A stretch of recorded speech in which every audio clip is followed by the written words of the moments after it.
one podcast, mining the Magic the Gathering subreddits for salt. This is the Howling Salt Mine. It's the Howling Salt Mine. The Howling Salt Mine.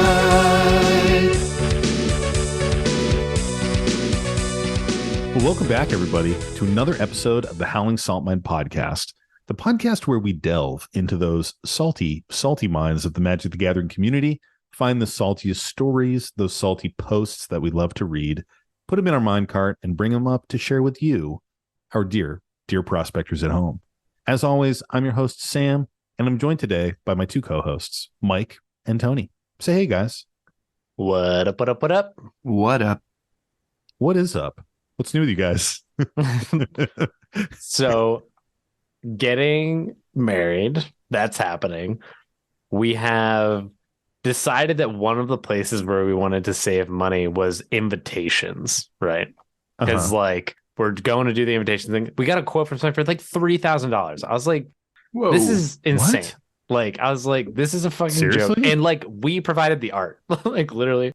Was this like a private company that prints, or did you go to like one of the major websites or something? This is back with my fucking B- wedding planner who just like, this is the one contact she gave us, right? It's someone that she works with on other things. And like, dude, why didn't you text me? I'm married. I know. I know this. I planned a wedding. but like, so basically what I'll tell you right now, weddingpaperdivas.com, hashtag sponsored. Well, you tell me I can't do it, but you do it. Hashtag love that. We just had like a not an argument, but like, a fake comedy argument about how Tony and Mike can't say hashtag sponsored, and I fucking got you guys. The funniest part is I'm going to edit it out of this episode, so that comment's not even going to make any sense. But anyway, so the real deal with that was we were like, this is insane. And yeah, that's one of my crazy. fiance's mom's friends was like, oh, I do this. I'll do it for one you of guys your for free. fiance's mom's friends. Okay. Yes. Okay. Yeah. So your fiance's mom has multiple friends, not that you have multiple fiances with mom's friends. Correct. Okay. Factual. Or that your fiance has multiple moms. That could also be it. On that also one. be it. Yeah. True. But it is the first one we got to. All right. Multiple fiancés. Okay. Keep going. All right. Fuck your face. And so basically they're doing it for like free, right? The only cost is like material and like our sanity, because what it sort of turned into is like they're just bad. Yeah. And it's mostly the printing that's the problem. Like, we got to like a design that looks really nice. It's like a beautiful card when done right, but the first one we got, we were like, oh yeah, this is fucking sick, this is awesome, cool, send it our way. And then like the whole batch that she printed was like, I don't know if like when you're printing on a home printer, because that's what this woman is doing, it's like different than printing on a professional printer, right? Yeah. Like, it could be low on ink in a category and not even say, right? Or it's like your brown's a little low, and so everything is just off. Yeah. And so the invites themselves are just like not as they were expected to be. They're still nice, they're like good enough, but like we had printed like all of them, right? Or she printed all of them. And I'm like, now you're kind of caught in this like awkward place of like going back to them and being like, this looks like shit compared to what the original is supposed to be. Or like, just being like, whatever, it's free. Yeah. I'm just gonna take it and do it. So that all was like fine. Okay, whatever. Like, we also have like a little secondary card because there's like some restrictions for the wedding. And so that's on there. Restrictions. Yeah, tell us all about that. No blue players? No, it's just that we have people with like severe allergies, so it's kind of like no perfumes, hairspray, like anything like that, and we just are putting it on a separate card so that it's like very apparent. So you want my mullet to look limp and smell bad is basically what you're telling me right now. Yes, wow. That is what I'm telling you. Wow. Otherwise, I'm going to be forced to ask you to leave, which that's I don't want to do. Wow. If my mullet isn't as hard as a rock and pointing straight out behind me with visible stink lines, I don't even know if I could be in the wedding, Tony. I feel like you're trying to get me to say just use cum and it'll be fine, but like, Tony, oh my God, Tony, no one was trying to get you to say that. That is Not a so single person alive was like, I know what that's suggesting. What a leap. What a leap. Wow. Right. Wow. it was so Just immediate. right I don't into even the know what you gutter. guys are talking about. That We is were not a leap. so far from the gutter. And Anyway. Tony was like, oh, wait, I actually found a shortcut. Here we go. So we have the second card, right? And we look at all those, and it's like, I don't know if she was drunk when she was doing it or what, but they're like crooked as fuck. And I'm like, how the fuck did this happen? Dude, that's the problem with getting shit done for free at a wedding. Like, I caution people against having like friends be photographers and shit like that. Yeah. Unless they have a business, but even then it can be awkward because it's, first of all, it's hard to bring criticism against someone who's doing something out of the kindness of their heart. Whereas if you have like a contract and like a transaction, you can be like, yo, this is bad and it needs to be changed. And they'll be like, sweet, it's my job to make it better. But for this person, they're like, yo, I'm doing you a favor. Like, you think my HP inkjet printer can handle all this shit? I'm doing the best I can. Yeah. I'm cutting this with my plastic left-hand scissors, dude. I don't know how it's so off because it comes on pre-cut fucking paper. Like, I'm like, what the fuck? Did you just place it in there? She's like, overloading the printer, man. She's not bringing in those alignment barriers. The last piece is the envelopes now. Like, she printed like, there's like so many things that are wrong with the envelopes. It's like it like got worse with each step somehow. It's like the envelopes. God. It doesn't, for the return address, it's on the back on the front flap of the envelope. You know, it is like standard an envelope. Like they're very uniform. So if you print anything fucking crooked as fuck on there, like it's so painstakingly obvious, right? Yeah. We'll disregard the fact that she didn't include our names in the return address. It's just like an address.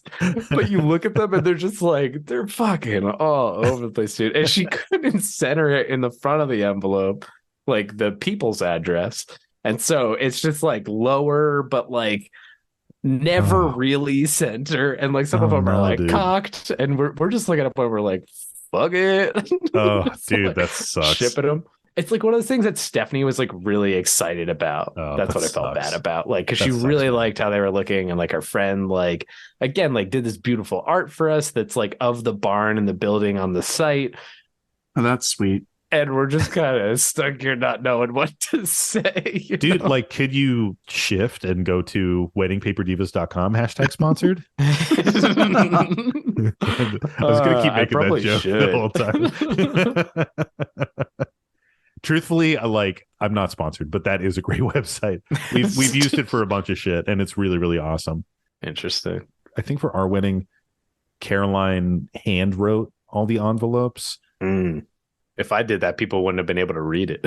Well, Caroline was like doing like really nice handwriting, like calligraphy shit at the time. Yeah, for sure. As like a hobby. So she was like, I want to do this. I mean, you were there, Tony. You got like the wooden slice with everybody's names on it. Yeah. And she like hand wrote all those. So she was like into doing a lot of stuff by hand. But all like the cards that went in the envelopes, we got printed out at this website in bulk, and it was just fucking awesome. Like I don't know, $150, and we got all, and they were perfectly done. And then the other thing that we did was we got a stamp, so you can get like a custom rubber stamp, and we got that with our name and our address on it. So for like putting the name on the envelope on the back, it was just stamping. We were just stamping it. Yeah. And I could do that. Ours is like, I mean, it looks nice now, but it like Stephanie also got this, like she got like a wax seal and like a vellum. So it's like we did like a bunch of stuff for it, and it feels like after you do all this other effort to have it. Huh? That vellum, you baby. got that vellum, dude? Oh, I got that vellum, baby. Well, fuck yeah, dude. What's vellum? You know when you get some of them, they have that like plastic kind of see-through like shit. Oh yeah. It's like one of those. It's like a cover almost, right? Yeah. And like a we sheath. handed the wax seal on all of them. Oh, so they're done and they're packaged. Well, so that's the last piece of this all. She got like about half. So now we're waiting for the other. Wow. Maybe those will be higher quality. That's what we're hoping. Probably not. Who knows? Yeah. We have, I think, all the envelopes, but not enough invitations. No. Fair. Oh no, dude.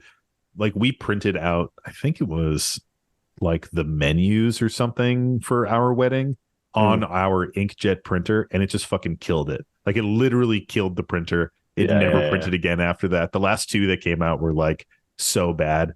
And it was just like, I can't do this ever again. That was my last print that's job. the kind of shit you got to sneak in and do at work or don't, because a home printer is not capable of fucking doing that many. It's definitely like work printer time. Like that's whenever I print out like my D&D stuff. I go to work. I'm like, oh, what's this like 100-page document I'm printing? Oh, entire player's handbook. Huh. Yeah, weird. Well, how's everything else going, Tony, with the planning? I think it's good. I just got my suit. I'm doing a custom suit. I think it's gonna be pretty sick. Sick. Nice. Chaps? Are you gonna have chaps on this? Assless chaps, yeah, for sure. What about the front? Frontless or just assless? Are you gonna hang dong in the ceremony, Tony? The people want to know. I mean, is it a ceremony without that? Like, oh boy, it's truly not. Yeah, exactly. So I think the vest is some kind of silk. They did this thing where it's like I walked into this like shop because I've never gotten a truly custom suit to my fucking body, but I was like, let's fucking do it. Why not? My first requirement though was like I want something that I can wear elsewhere. That like obviously this is for my wedding, but I don't want it to be like a super like wedding-y kind of vibe. Like I want to wear this out to like other things. Like I have company functions that I do it to. I wear it to other weddings that people I didn't invite to mine went to, so they don't know that I'm wearing the same fucking thing. That's wild. This is what Stephanie asked for when she was shopping for her wedding dress too. Well, so she like was very a wedding dress she can wear to other weddings. I can wear to other weddings. She was very for it because she's pretty against a lot of some of those things because she's like I get this dress and like I'm literally never gonna fucking wear it again. And true. She is not like a sentimental value kind of person, so she's like I'll probably fucking like sell it or throw it out when I'm done. Like what am I gonna do with it? Like sell it or throw it out. She was like I'm not gonna like keep it in a closet for like ever. Like why? What would I even do with it? That's tradition. She'll be like if I can't fit in it, then I'll just be sad. Yeah, that's tradition. You feel sad about it. That's the American dream right there. Lol. But so yeah, I was like, if I can wear it like a couple times, that like makes it more worth it. But like, I feel like I've had plenty of suits where they just like are super boxy and like not very flattering on me, and so like having something that's actually just made for me will just be better. Yeah, you have had a ton of suits like that. Yeah, okay. Yeah, you've looked real like shit a lot. Yeah, you guys suck ass. Finally, glad you're giving me a good one. Eat my ass, in the words of Sam. You can't say my name. Sorry, I said your last name. I think the quote is "eat my whole ass." It's eat my asshole. Yeah. Or eat my entire ass. Yeah. Eat my entire ass. That is a good one. Yeah. Cheeks and all. You got to eat it all. Oh boy, my wedding suit, I didn't do that. I wish I got something fitted. My biggest regret was that my pants were wrinkly, and it was like such an easy thing to solve. And it really doesn't matter, but like when I look at the photos, I'm like, a little wrinkly. Those pants are a little wrinkly, you know? A little wrinkly on the pants. But that suit, I did purchase it. It's like a nice tan suit. I purchased it with the intent that I could wear it to other weddings, and I did once, but it has like a little bit of luster in the fabric, like a little bit of shine. And it's just enough where I feel a little weird wearing it to other people's weddings. Oh, mine is going to be a little bit of a statement piece. Well, when you're hanging dong. Do you know what houndstooth is? I do know what houndstooth is. I know. So like the vest is like this like silk houndstooth thing. Ooh, and he pulled out this like fucking catalog of shit. I was astounded at the number of fabrics that exist, and I saw like less than a 1% of what this fucking place had to offer, to be honest. But he was just like pulling all this shit out of nowhere, and like all these books that had like a shit ton of them. And eventually he pulled out one like fabric that was this like kind of rust color that was just similar to it. Because I was going to do a green, because like you guys are in the green too. I was going to do like a similar green. And he just pulled out this rust one, and I was like, that's kind of sick. And like it also fits with like the color scheme that we have and everything. Yeah. I saw something that was in houndstooth in green, and he was like, oh, okay, like I got you. And then he started pulling out all this shit, and then there was like a fancy book he handed me. I was like, I bet this shit's fucking expensive, but like, and it definitely was. When he was got it that, labeled like, fancy book? Was that like on no? the front? But it was like it was like a smaller book that had like larger like size piece prints of stuff of like samples, and everything felt nice in it. So I was like, this is a good bad sign.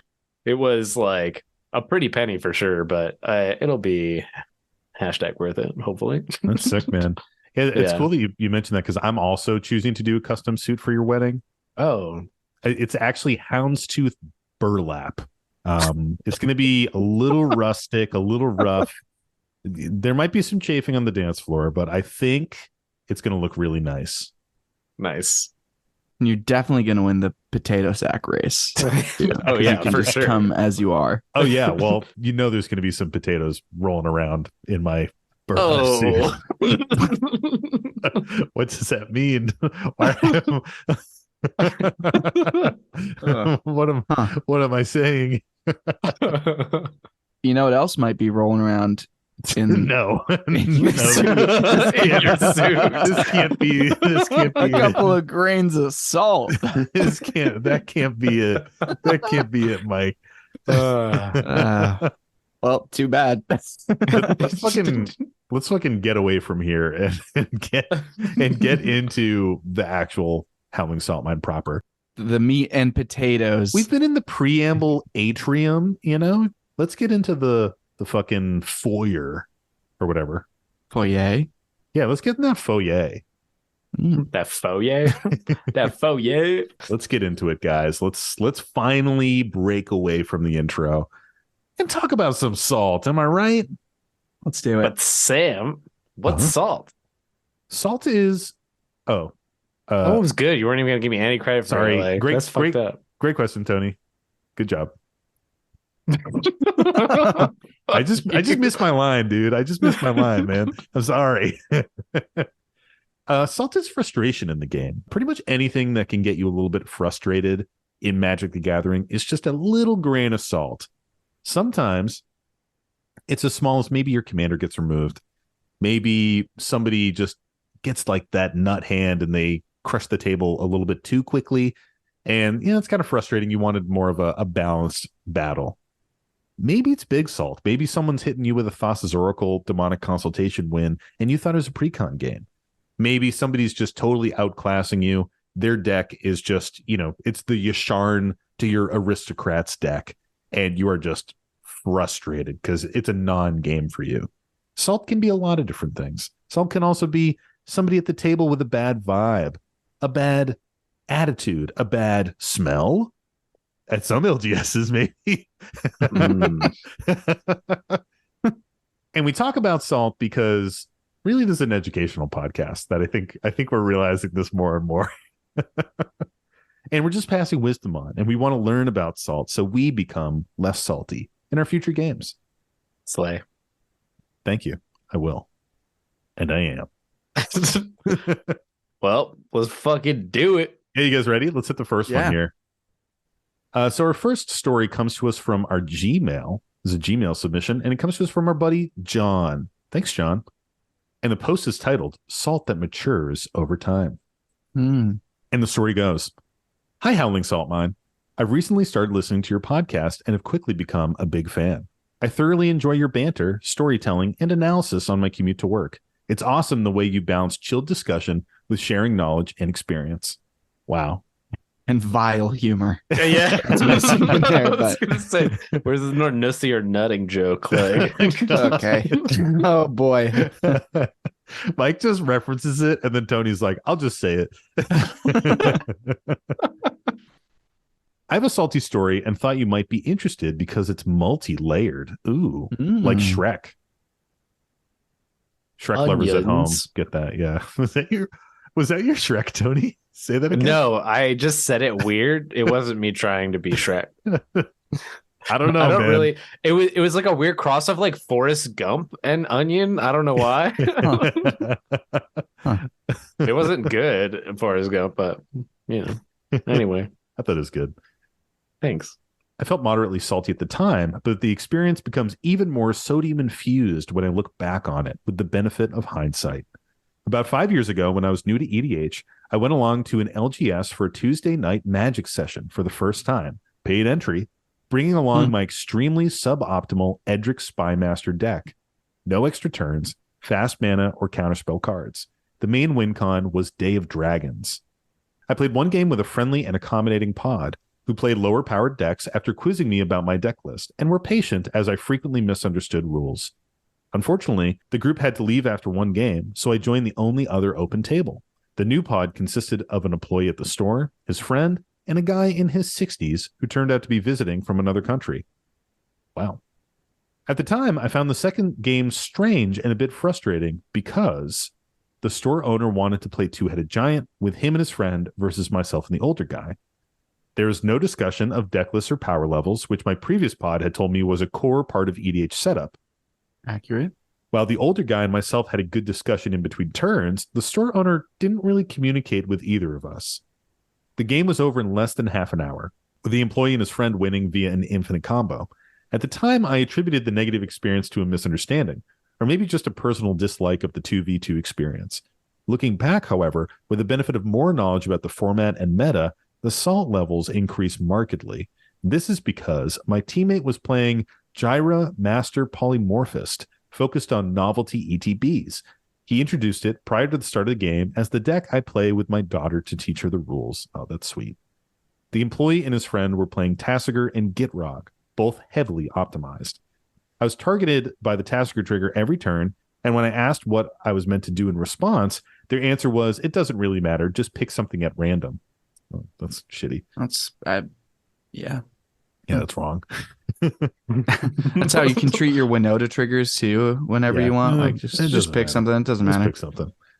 After the game, my teammate was extremely gracious and without any hint of bitterness or reproach said that he was going to find another table because their decks turned his blood to water. That's amazing. The employee's response was, some people can't handle the heat, I guess. I can sort of understand when random assholes choose to spend their evening pub stomping newbies, but what sort of store employee decides it's a good way to respond to new customers who paid for entry? The arrogant and condescending attitude of the employee still raises my heckles to this day. Looking forward to the next 100 podcasts. Thanks, John. Huh. Wow. I don't know about you guys, but my heckles are certainly raised. Yeah, my heckles are up there. First of all, pay to play at all, like paid entry to a commander night when there's not even prizing. Maybe there was in this, but it's not really implied. Yeah. That's really rough. Like, I get that stores have to make money. They often want to do, something where people have to buy some snacks or something, or, you're supposed to buy a pack or something. I get that just providing free space isn't a super viable business strategy, but it is a bummer to force that on new players when people just want to kind of get a feel for the game. Yeah, I agree. I think it's also weird to have paid entry for an EDH night and then force somebody who's doing that into a Two-Headed Giant game that they don't want to play. Right. Like, maybe if I'm just dicking around at an LGS and I'm doing nothing and someone wants to play Two-Headed Giant, like maybe I'd be amenable to that. But if I've paid to play EDH, that's what I want to do. Right? Not Two-Headed Giant EDH. Yeah, exactly. And I think it's because this player was new, but that type of thing where like two people come over and they're like, hey, it's me and my buddy, and we want to play you guys in Two-Headed Giant EDH. It's like, that is, I feel like kind of a bad situation waiting to happen. Yeah. You know what I mean? Mm-hmm. Like, clearly they have some kind of plan. And it certainly sounds like the plan was executed to true form. So yeah, it's kind of unfortunate. Yeah. Mm-hmm. This 6-year-old dude sounds fucking dope as hell, though. Yeah, he sounds great. My blood to water. Dude, I'm going to start saying that whenever Tony interacts with my board. Their decks turned my blood to water. The other thing that this post talks about a little bit is like a store owner or at least employee kind of showing up guns blazing and kind of messing with newer players. And I feel like we've seen some stories about this. Like there's definitely this level of power trip that happens for some people when they own a store. But I also sometimes wonder if like people are trying to like sell cards. Like if they're trying to be like, you really got to upgrade your deck, huh? Like you can't handle the heat. Maybe you should go buy some more packs and try and open good cards to put in your deck. I always wonder because like that at least makes some sense to me while still being ridiculous. But it's a bummer to see people just get up on a high horse. Yeah, that's like such a shitty business plan. That's just like walking around and like stabbing people with a knife and being like, you need knife proof clothes. Yeah. And yet also maybe a viable business. Yeah, right. Oh man. Yeah, I don't know. There is this weird trend though, like you said, Mike, with LGS owners or employees that sometimes for whatever reason have this like power trip thing going on. And it's certainly not every LGS owner. No, I wouldn't even say a majority. You know, we have friends that own LGSs and they're awesome. And most LGS owners go way out of their way to foster like great communities and shit like that. But there is this like chosen few that just, I don't know, it's just a weird thing where it's like maybe they were the kind of outsider and now they own the store and they're like want to be big king shit or something like that. Mm-hmm. Yeah, I don't know. I guess it's just like a big power dynamic thing. Like, but it is just bad for your business. So it's like, I feel like usually when something's hitting your wallet, like it's more of an incentive to have it not be an unpleasant experience. They're just thinking about themselves, not about the player. Like that's the thing. It was like they were there to have a good time for them. They didn't give a shit what kind of time like these other people that happened upon had. So. And also to not even like help this new player through Tasigur activations, which I feel like when Tasigur gets activated. So, like... yeah, right. It's just fucking pick it, you loser. I feel like with Tasigur interactions, that is a moment in almost every game where I've ever seen Tasigur played, where the table is sort of like, okay, what's the best option here? And there's like a lot of table talk to talk about it. Maybe with Two-Headed Giant, you're not going to get that as much. It gets a little weird with Two-Headed Giant. Yeah. But even then, I've only ever seen the Tasigur player execute that fairly and be like, you should give this to me, or like, don't give this to me, or like, these are the options you want to have. Even in CDH, man, I feel like people are pretty kind about that shit. Yeah, in CDH, I think it is more of the fact that the other three players all kind of joint team up to make a decision on it, right? Like we've had a lot of situations where it's like, okay, do you give the Tasigur player the mana rock because that'll let them activate again in the future, or do you give them like the spell that you're worried about them having interaction for? So should we read Tasigur? Sure. It doesn't matter, so no. Fair point. I'm just saying. Oops. I'm on autopilot. I just typed Scryfall into Scryfall. No cards are named Scryfall. Just your problem is you're on Scryfall. You should be on Google. You would have already had it by now. Tony, I'm trying to be a better man. One podcast at a time. I want Mike to think of me fondly again. Sam, I always think of you fondly. I think of you guys both fondly. Oh, thanks, man. You're welcome. Love you guys. I am lovable. Tasigur the Golden Fang is a legendary creature human shaman. It's a 4/5 and it costs 5 generic mana and 1 black. It has Delve, so each card you exile from your graveyard while casting this pays for 1 generic mana. And then it has an activated ability, which is 2 colorless mana and 2 Simic hybrid mana, so 4 mana total. Put the top 2 cards of your library into your graveyard, then return a non-land card of an opponent's choice from your graveyard to your hand. So typically, you know, you're like putting value into your yard and then picking somebody and they're like, oh, it's a time twister, it's a counter spell. I mean, we see this in CDH all the time, but you're like putting stuff back in your hand. And it can be a really interesting card because it can be political too. Like if there is a win con on the stack, the Tasigur player can be like, quick, like, give me the fucking counter spell. Like, I'll counter that shit right now, you know? Yep. So I don't know. It's just weird for someone to like breeze over that and not explain it, because I think there's a lot of implications with how that ability resolves with like what it gives you back and how that like creates more Tasigur loops, because whatever you get back, you cast it again and now it's back in your yard and you can just get it back with Tasigur again, you know? Yeah. But it makes sense that they would be like, it doesn't matter because they don't want them to understand. Like they went into that game knowing that they didn't like understand. Right. They didn't want them to understand. They didn't want them to be able to compete. So they just like wanted to have a good time themselves, fucking circle jerking while they like did Tasigur Gitrog bullshit. So it's like, and like whispered to each other. Like, dude, I'm fucking doing it right now. He's like, yeah, you are. Me too, dude. Like, what else are you gonna fucking do? So, what do we think about the salt rating on this one?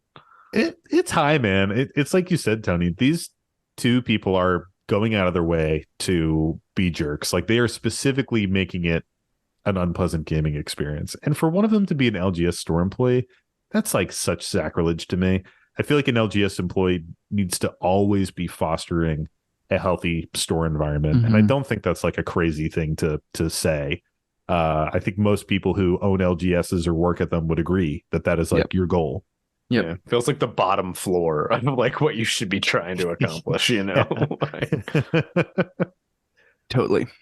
And paid, like they fucking paid for that shitty experience. Yeah. Like, that sucks, man. Hopefully they got like a free soda or something, you know? They got a free can of ass whooping. They did. This is pretty high salt to me. Like paying for a bad experience is so garbage. That's you never want to have to do that. Yeah, right. And also paying for an experience and then getting a slightly different experience in Double-Headed Giant, that's kind of bogus. And for it to follow up like a really great pod is kind of a bummer. You know, you get your expectations of like, oh, okay, I paid a little bit, like I'm playing this game, it's great, people are nice and explaining stuff, and then like, oh no. This is the floor. This is the minimum that this experience can be. It's a really brutal follow-up. Yep. That sucks. All that sucks. How about another? Let's do another one, guys. Here's a crazy idea. Let's do a second story. Am I right? Okay. Oh, shit. Okay. All right. This next one comes to us from Twitter. Whoa. Wow. Not dying, often explored. Yeah. Oh, yeah. A dying breed. Yeah. The dying social media platform, Twitter. Oh, man. That bumps me out so much. Fucking Elon. Stupid idiot. Anywho. Hashtag sponsored.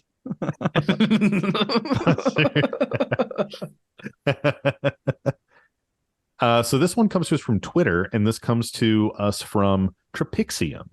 And Trapixium says, "Oh, do I have a story for you? It was 2017, and I was playtesting an Athreos God of Passage build I had been working on.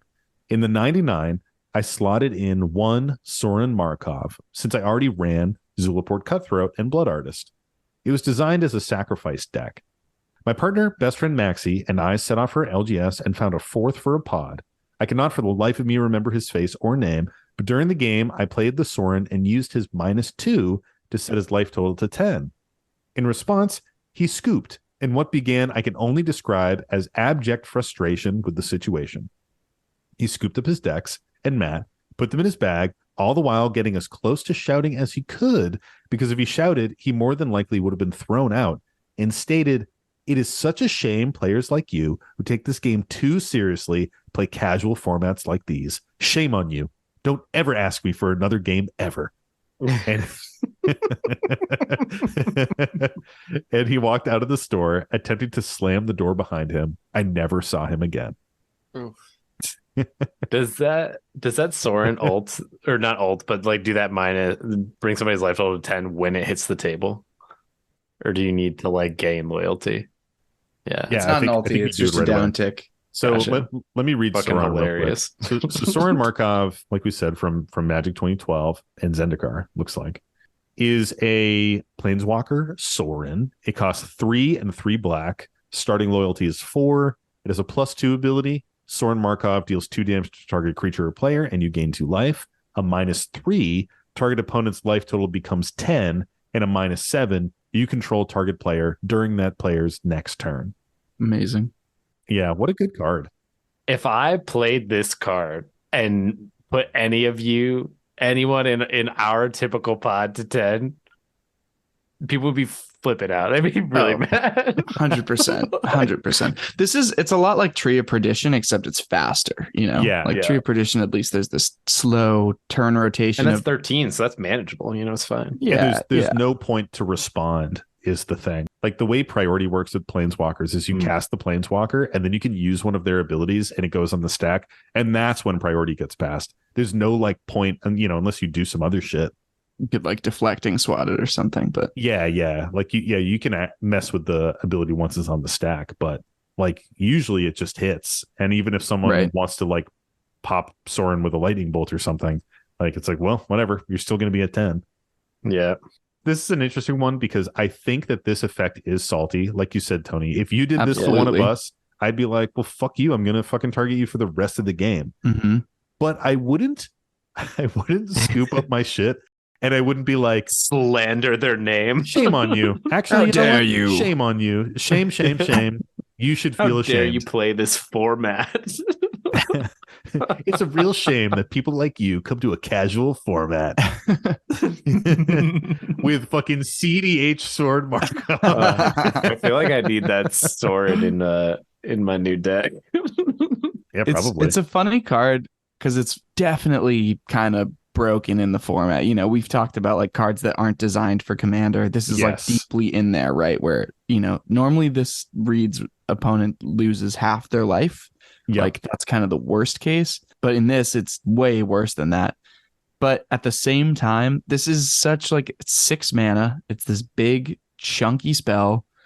It doesn't do that much once you've done that. Like it can ping for 2 damage a turn. But you've already like bottomed it out basically by using its down tick. So it's like, it's really not that scary or crazy of a card. It just has this one really potent effect, which is like totally the kind of card that people want to be running in Commander. Yeah, definitely. Well, that's the thing. When it specifically was calling out like, how dare you play this and be in this format, I felt called out.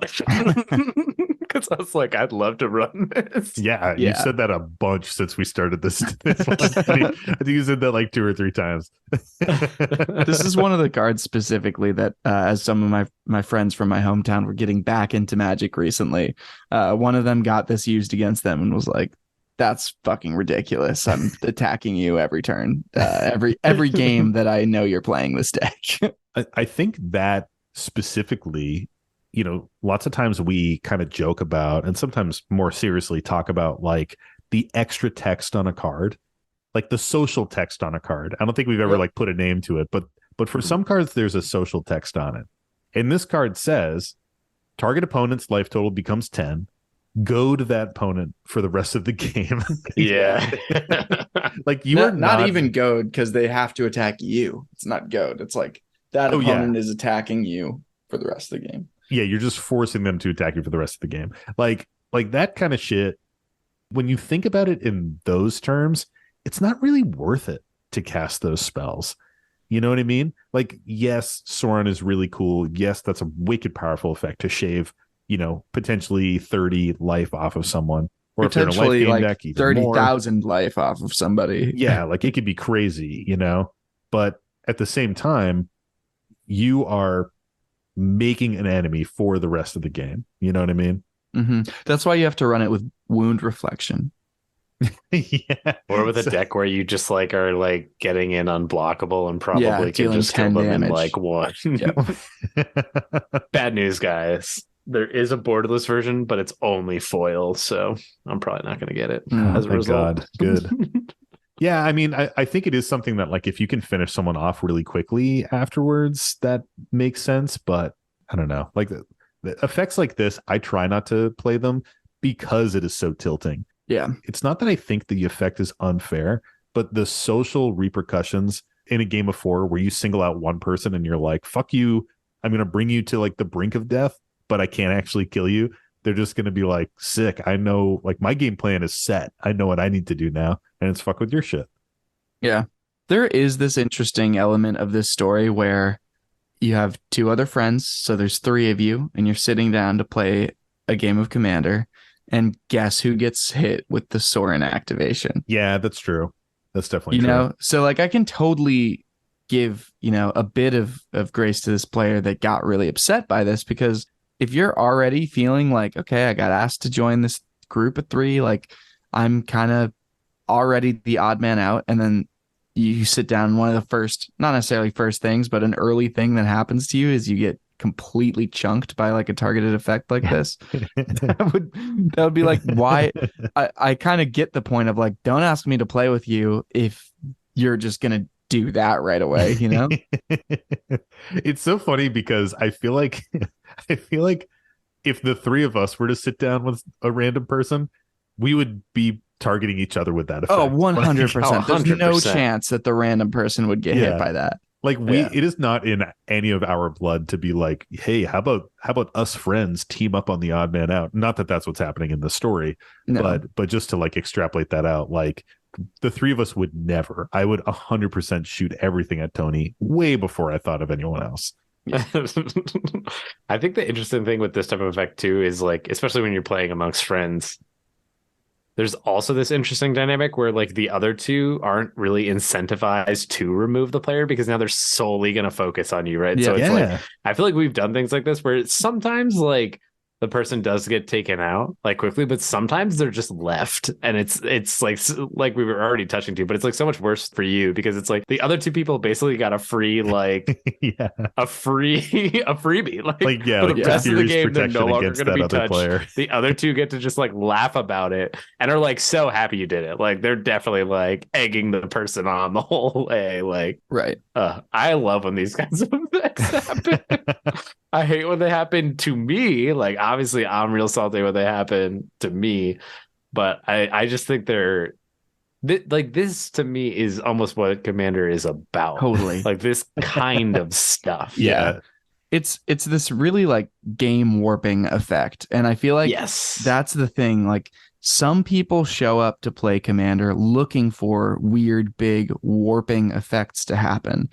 And then some people are showing up expecting this more back and forth, even kind of game of margins. And this is so far from that. This is definitely firmly in that big warping camp. It is interesting because I think that if this player who scooped in anger stuck through that game, they may find that like natural balance, like what Tony was just talking about.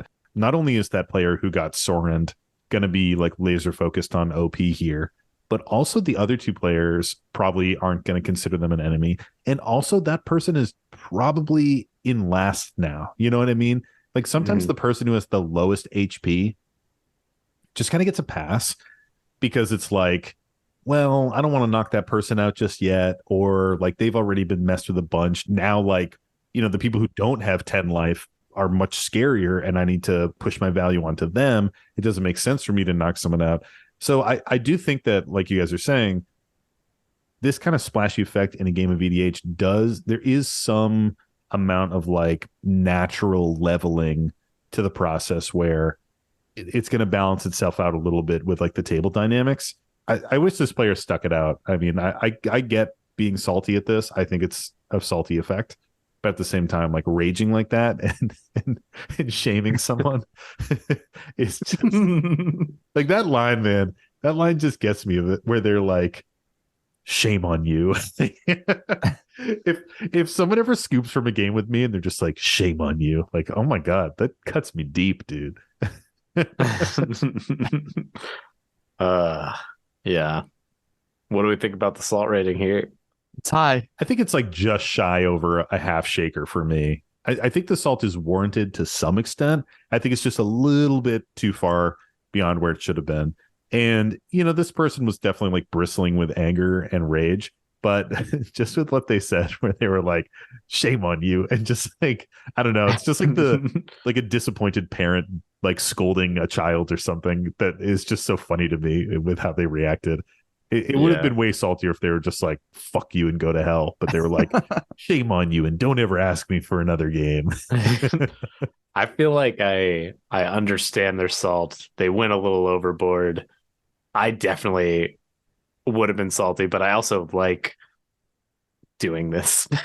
Yeah. So like, I think they went too far. They tasted too much. They just went a little far, but you know. Yeah, I agree. This is the kind of shit we all want. So yeah, like, you're not talking to this one person. You're talking to like 60% of people that play the format when you say like, how dare you bring this type of thing to like EDH? Like this is what a lot of people want. Yeah, I agree. This is the food fight where someone got the first like big rotten tomato slapped at them and they were like, you know what, this has gone too far. And then they walk out because like this was clearly a game between three friends all on the same page and someone on a very different page, and they pieced out because of it. So that's pretty high salt. Well, shall we round this bad bitch out? How about one more tale from the vault here? You know what, guys? What a novel idea. We don't usually do 4 stories, but every once in a while we do. I mean, 3 stories? Fuck. Shit, my joke. I was like, what the fuck? I was like, Sam blacked out and think we did an extra story? Uh-oh. I ate too much I was ice more cream. like, am I an idiot? Sir? Did we do 3 already? Sir, are you okay? Are you okay, sir? Oh, man. All right, let's dip into Patreon for this one, guys. Yeah, let's dip in there. Fucking dip our toesies in. Am I right? Just the tip. Tony, come on. Did you have to do that? Do you mean your wiener, dude? Talk about your peep. No, the tip of my toe. It's all better now. See? Perfect recovery. Perfect recovery. Just get your mind out of the fucking gutter, Sam. That's your fault. All right, this next one comes to us from Patreon and comes to us from our buddy Mox Peridot. What's up, Mox? It's a peridot or peridot? Wow, you just blew my fucking brain. I think it's Peridot. That's not all. Wait till I get there later. You know? God damn it, dude. Tony. Are you talking about toes We're again, in Tony? public. We're in public. I mean, some people might be, but Oh my god. Oh my god. I am just I'm like fucking asking for this. Like I'm getting what I deserve. So this story is titled New LGS, New Sodium. And the story goes, for the first time in a few months, I managed to get a play group together at a new store. I sat down to play with a few friends and a few randoms. One of the 2 randoms claimed to be a judge, and based on his knowledge level of certain things, I wouldn't dispute it. But we managed to play 2 games. I went into it salty because they were 5-person games, and I was just playtesting some builds, Selesnya Pelukranos. Game 1, I managed to somehow get mana screwed in green.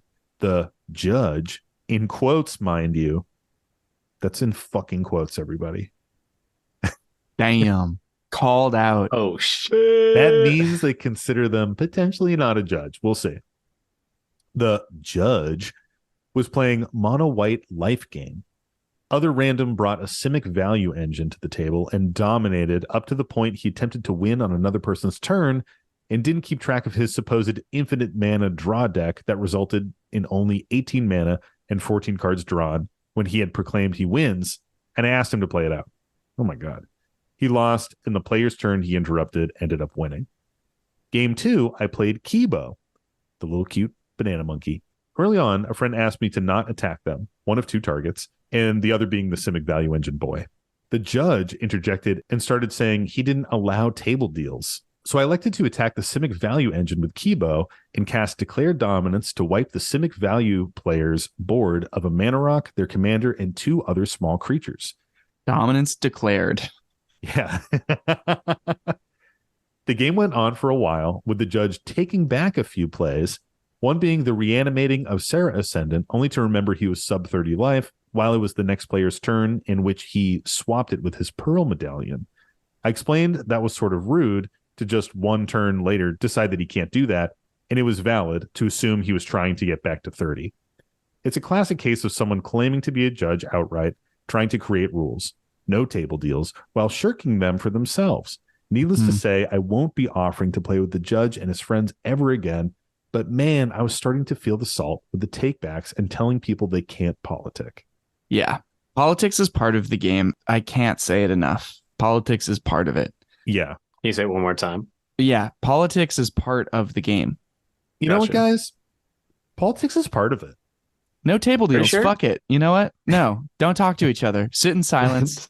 Don't talk to each other. And I'm a fucking judge too, actually. Yeah, and I'm a level 17 judge. So no, Do you see my powdered white wig? I'm a fucking judge. This gavel tells me that you have to obey my rulings. Actually, You know what's under this robe?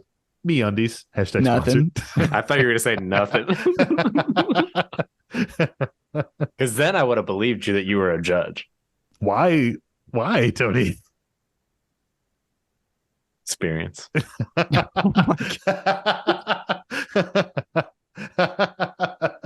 Oh my god.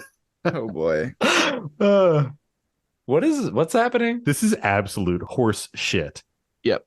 To say, oh, I don't allow politics. It's like, you're not the fucking police of the table, dude. Also, it's like, cool, then I won't make any deals with you. You can miss out on all this sweet politics I'm about to do. I'm gonna make fucking deals with the other people. Like, unless you're physically muzzling me, you can't stop me from making politics. Which seems odd to me. Which there probably are actually rules against that. So yeah. Well, they should know because they're a judge. Even like when people are trying to hash out the specifics of a deal and someone is like, oh, come on, just like play it out. It's like, yeah.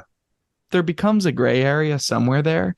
But even then, like, people are entitled to try and talk it out. You know, at some point, game actions have to start being taken, right? So if it's gone 15 minutes and two people are arguing over which one of them should take the 4 commander damage that's about to get dished out, like at that point, don't worry about it. Just take an action, move the game along. Mm-hmm. But you can't restrict people from talking if they want to talk. Yeah, I mean, you kind of joked about it, Mike, but like, what does this person expect? That they're all going to sit in silence at the table and like not talk and just play the game? I don't know. It just makes no sense at all. Like, that isn't what EDH is. It's specifically a social game. Even in CDH competitively at tournaments, there's still table talk to assess threats, talk about like where removal should go, talk about how to interact with win cons. Like, that is just part of the format. If you even don't deals. expect that to be there, like, yeah, even deals happen in CDH. I think that's like part of what I've always liked about in board games. I don't really like to play games that are every man for themselves, as a turn of phrase. Like, I like things that are like a collaborative, like we're all trying to win and do the same thing. It's almost like a co-op game. And like EDH feels like that in a lot of ways because there's this open aspect of like, we can talk about it. Like, I'll just lay my cards out. Well, not literally, but I'll lay my strategy out of like what I'm like trying to do. Does that like make sense in this scenario with what's going on the board? Like, I can just flat out ask like you that, Sam. I can just like say that in like a scenario, and it's like very normal. And you can't ask Mike that, which is why you specified that. And I'm glad you did. Why can't you ask me? Because Mike that? will get like really mad when you try to talk about that shit, but I'm really accepting. Yeah, I like talking to my friends. We'd have to be friends to talk. Judge? Oh my god. Judge? He's talking to us again? Judge? Yeah, it's just so weird to me. To me, it seems like kind of similar to our other story that this is somebody like a little bit on a power trip. Mm-hmm. Like, if you sit down with somebody and they're like, "Hi, I'm a judge," I'd be like, I don't fucking care, dude. Yeah. You know what I mean? Like what a weird thing to introduce yourself as. Like, hey, can't wait to play this game. Also, I'm a judge, actually. If you were like, now I'm a moderator of a Marath Discord, now that's that'd be a little bit story. different. Well, like, I mean, I'd be like, whoa, I agree. gotta take this guy serious. Like, holy shit. I'm glad you said it, Tony, because I agree. Yeah. It's different. Him and the 4 people in there, like, they really know what's up. So people in that Discord listen to the show, which I think is great. Even if someone is a judge, hey, I'm a judge is not the way. You don't need to introduce yourself that way. Just be knowledgeable about the rules. Just and be tell judgely. people what's going. Be judicious. Yeah, carry yourself. Yeah, that's the word. Be judgmental. Be judgmental. Just carry yourself like a judge. Again, powdered wig, robe, gavel, naked underneath. Exactly. Just like fucking George Washington wanted when he made America back in the day. When he birthed America. Yeah, when he created America. What do we think about the salt rating here? Are we done talking about it already? Damn, Tony. What else to say? Like, do you have anything more insightful? There's the take back. Yeah, there's the take back. The take back is interesting because he's a judge. It's fine. One, I'm curious what reanimation spell was bringing back Saris and Pearl Medallion. Probably one of those like new return artifact or creature CMC 3 or less or something. I think it's Sun Titan. Classic big boy. Sun Titan will do it. Yep, Sun Titan will do it.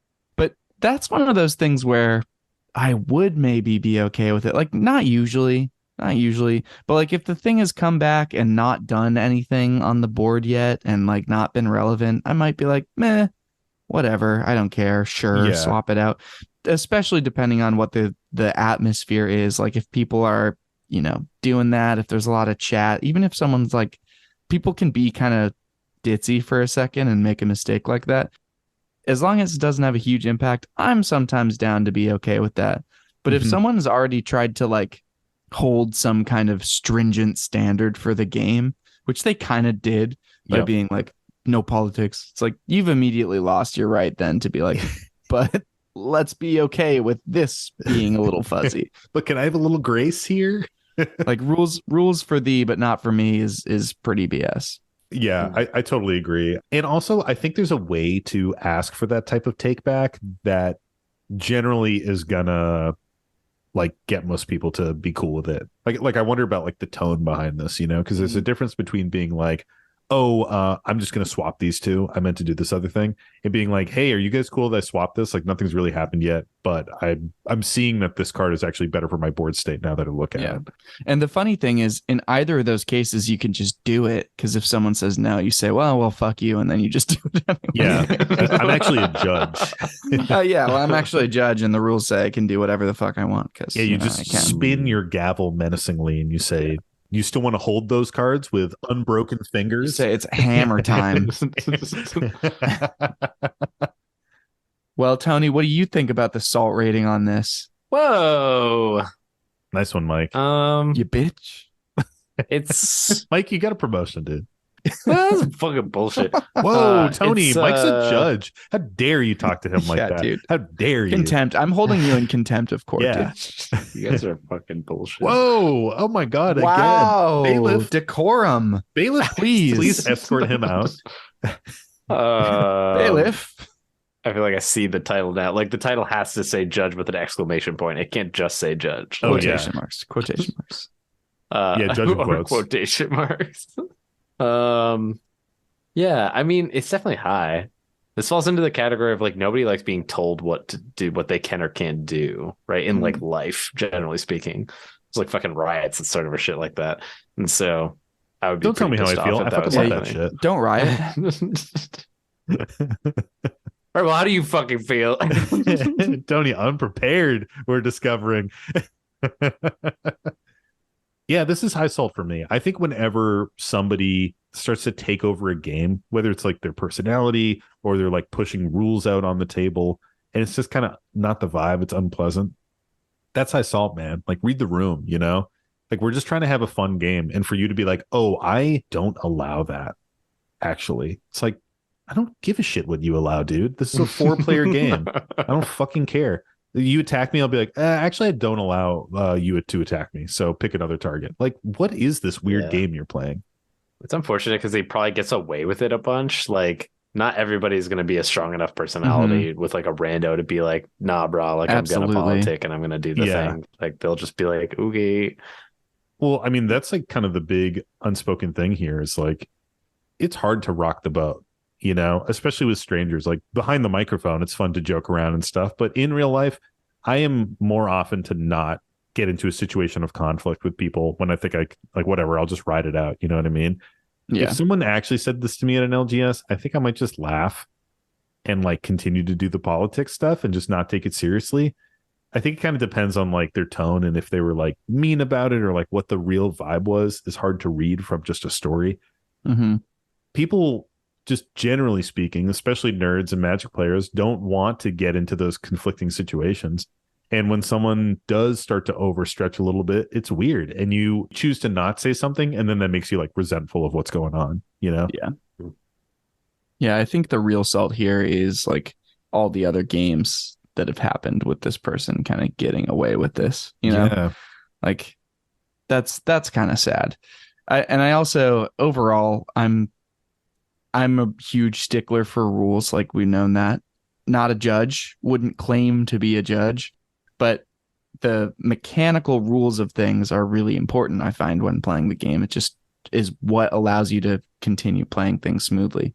Whereas the kind of like social rules of it are a lot more relaxed. And this is even where like things like swapping the recursion, those aren't the things that would make me salty in this story. It's really the attitude and the attempted control of the game through like pretending to be a judge and trying to manipulate the politics and stuff like that. That's really the part that gets my salt going. And like maybe this person truly is a judge, but honestly, if they are, it's kind of being similar to a LGS employee. Like as a judge, it is your job to foster good play environments. Mm-hmm. You know what I mean? And if you're doing this kind of shit, like you're clearly not doing that. Like that's not your priority. It's like a power trip kind of thing. There's a higher standard. There's a higher standard for it. Mm-hmm. Definitely. Well, is it that time of the week? I think it might be that time of the week, Tony. Ooh, baby, lay it on me. What time is it? It's the time of the week that comes every week. Ooh, yeah. Give me more. It's the time of the week where we say, Mike, what's the salty card of the week? Shit. What's the salty card of the week? The salty card of the week this week is... You don't know me, but I'm your prospector. I was born here in this salt mine. Beautiful. Thanks. I don't know the song. Touching. You don't fucking know that song by Michael McDonald, dude? Wow. No. Is his card album art as good as that other one? There's no chance. We don't even have to No. inquire. There's just absolutely no chance. Yeah, there's no chance. Keep Kenny's name out your motherfucking mouth. Ooh. All right. The salty card of the week this week is choke. Choke. Choke. I don't like the sound of it. I feel like I can envision what And it does. yet, Tony, it is 2 and a green for an enchantment. Islands don't untap during their controller's untap steps. Yes. So, Tony, how does this one make you feel? How can this even be on the salty card list? Like this is a What was it again? 2 mana? 2 and a green. Okay. 2 and a green. Green. Yeah. Weird. This is just pure bliss, pure joy. Mm. Sam immediately was asking because he's like, should I be running this in Wrath? No. But should he? Yeah, I mean, anything that says "fuck you, blue," I'm just gonna like. That's blue exactly actually what this isn't says. on the card anywhere. It doesn't reference the color, so Yeah, for sure. I feel like the card art is just like a big middle finger and like somebody holding up islands, like crying. kinda. It's a bunch of like vines crawling out of a pond. Okay, so like nothing what Tony said. Interesting. Yeah, no, It sounds but like basically pretty the close, same, actually. Pretty close, Yeah. basically. Yeah. See, Mike and I are on the same page. Yeah. Sam, why don't you go fuck yourself real quick and then One of them cool. definitely looks kind of middle fingery for sure. All right, well, now I have to look at it.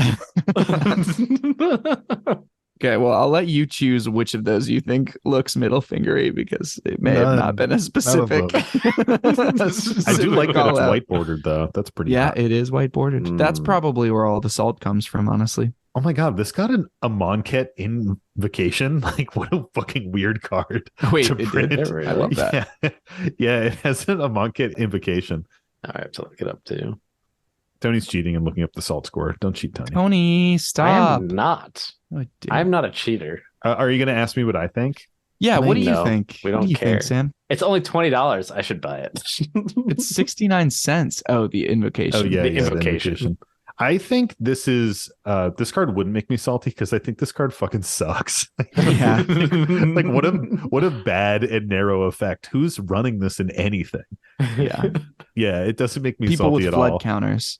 Yeah, like that's what I was thinking. What is that thing that gives out flood counters? There's a few, but ironically, they're all in blue. So the color that probably most makes use of this is some kind of Simic pile that's turning other people's Oh, that would be kind of interesting. lands into islands. Quick aside, I just want you guys to know that when I click in Scryfall and it automatically populates some like terms, some search terms. The terms are salt, ass, shit, fart, mic, and gas. When did I search for those? Why did I search for those? I don't know. You searched them all because you were trying to do a Scryfall whack where you get like eat the ass meat and stuff, and you were like, "Let me try all the dirty words I can think of." That's exactly it. But Mike was one of them. Yeah, apparently Mike was one of them. Oh, so good.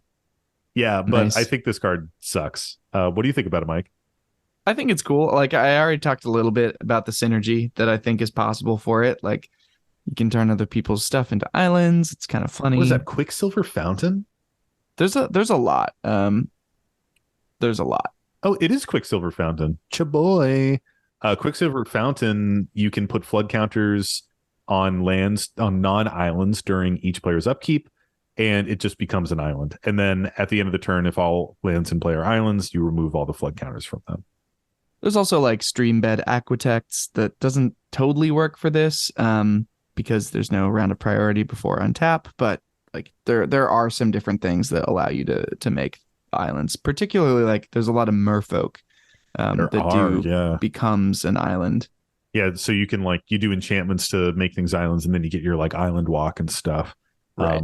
Tori from Scrybabies was playing a merfolk deck a couple weekends ago. You might call it Flood Moon. Ooh, Mike. Hey, another promotion, Mike. You're doing great. Tony, could you pick it up?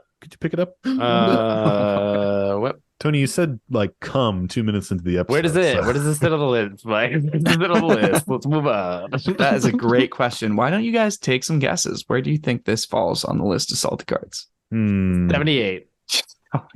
Tony. I was honestly gonna go before Tony that time. Tony, you're doing 78. I'm gonna risk it. It's not fast enough. I'm gonna risk it and probably lose my crown. I'm gonna say 80.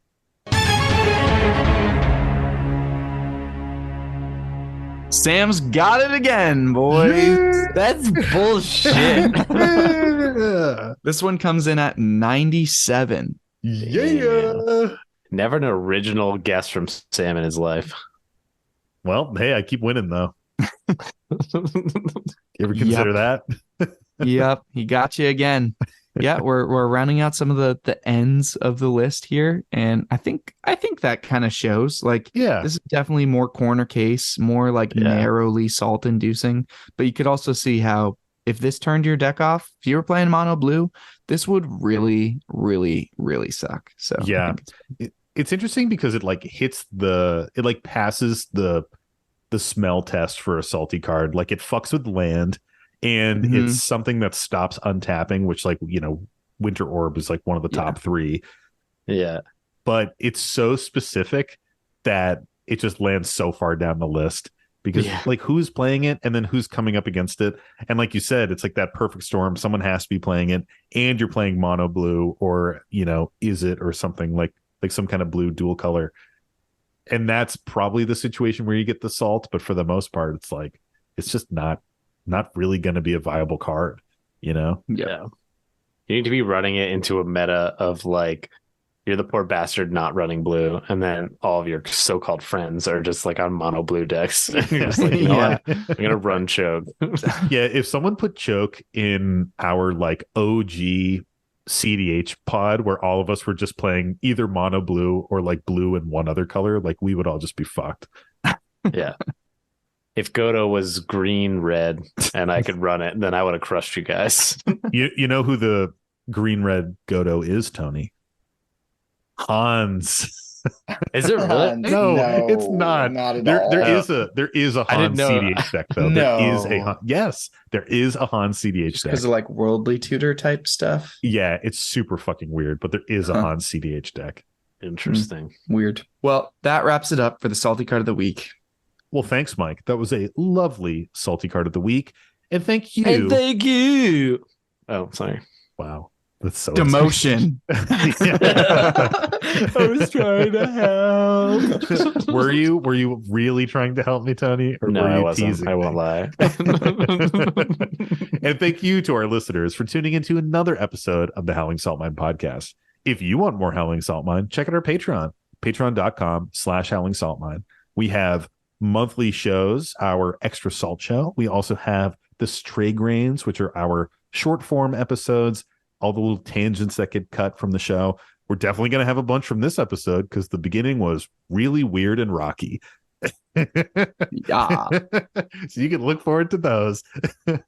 And we also have a great Discord. It's just an awesome time. If you want to come in at the Discord level, that's awesome. Come hang out with us, play with us at our monthly game nights, or if you want to come in at the higher level, support us a little bit more and check out some of that extra content that we have brewing for you. Also, I should mention this. I don't think I have, but regardless of which tier you join, there is extra content at both tiers. We had a 1-year anniversary episode where we listened to the first episode of Howling Salt Mine and provided commentary over it, and everyone gets access to that, and it's very funny. We had a ton of fun doing that one. Also, if you have a salty story and you want to have it featured on a future episode, send it to us and we'll drop it in our salty queue of stories. You can send that to us at our Gmail, thehowlingsaltman@gmail.com. You can DM that to us on any of our social media, Twitter, Instagram, Reddit. All of that stuff is in the show notes. So just get in touch with us and send us your salt. We love to hear about it. Also, if you want to support us in a different way, we have a bonfire store. You can get Howling Salt Mine t-shirts. We've got a few designs up there. Blue's a trash color for trash people. We've got the logo. We've got the borderless logo, which is really nice and sexy. Oh, I can't believe I said that. Ew, gross. Ooh. Also, if you haven't yet, please give us a 5-star review in your favorite podcast app of choice. I know a lot of channels say that. A lot of people on YouTube say it. A lot of podcasts say it, but it really does help. It helps us small creators find a larger audience. It makes us a little bit more visible in the larger algorithm, and then people can find us in the wild. You know, when they're listening to another magic show and they look for things that are similar to that, the algorithm will connect us and people can find our stuff that way. So that's just a really great way of spreading the good word of the salt mine. Also, if you got people at your LGS that you think might enjoy this stuff, hit them up. Like, tell them about us, tell them about the show, tell your play group about it. You know, we're always trying to bring more people into the mine, and that kind of stuff doesn't have a monetary value. It's very easy to do, and it really just helps spread the good word and helps our little show grow. Lastly, we got to shout out our amazing podcast artist, JD Burnett, for doing our beautiful podcast art. If you're ever in Asheville, North Carolina, hit him up and get a tattoo from him. He's a really awesome dude. 10,000 subscribers or bust. Thank you, Tony. Slay. All right. Thanks, everybody. And as always, stay salty and don't forget to draw an additional card during your draw step. It's the Howling Salt Mine.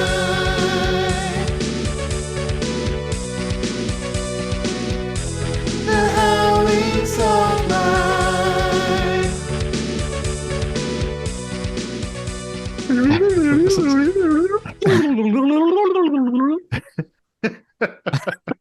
Am I doing it too? No. And when you moved away, it caused it to like be like, oh, we don't want any of that, and just cut. Oh, that was just my turkey call. Pretty good. That was pretty That's good. pretty decent. It was decent. No, I've just had a couple beers.